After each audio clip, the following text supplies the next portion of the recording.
Shalom Bapak Ibu, senang kembali saya bisa menyapa Anda. Mari hari ini kita akan merenungkan firman Tuhan dan tema yang akan saya bahas adalah bersih hati. Mazmur 73 ayat yang pertama, firman Tuhan berkata, sesungguhnya Allah itu baik bagi mereka yang tulus hatinya, bagi mereka yang bersih hatinya. Saudara, Mazmur ini ditulis oleh seorang yang bernama Asaf, di mana ia mengalami pergumulan karena orang-orang fasik.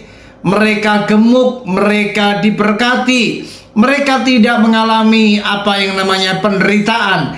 Mereka hidup senang, mereka foya-foya, dan mulut mereka penuh dengan kesombongan.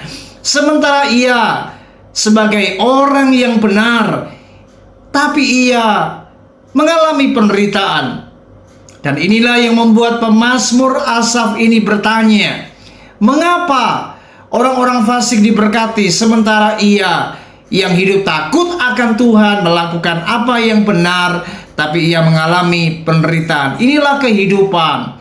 Bagaimana kita akan melihat ada orang-orang di sekitar kita, mereka adalah orang-orang fasik, mereka suka melakukan kejahatan, mulut mereka melakukan hal-hal yang tidak baik, tetapi mereka tidak mengalami itulah. Mereka tidak mengalami penderitaan.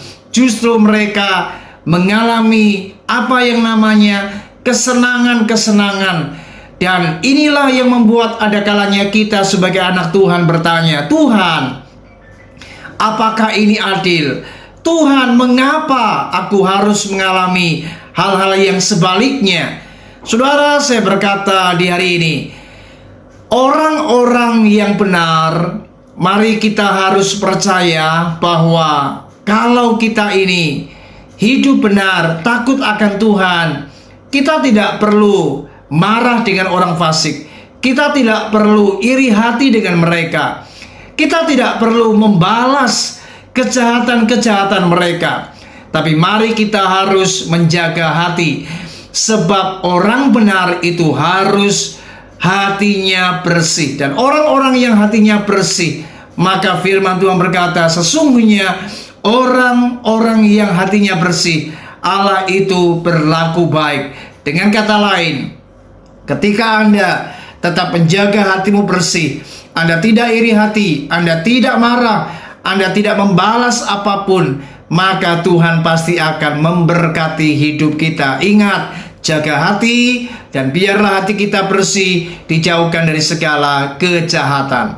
Tuhan Yesus memberkati kita semua. Shalom.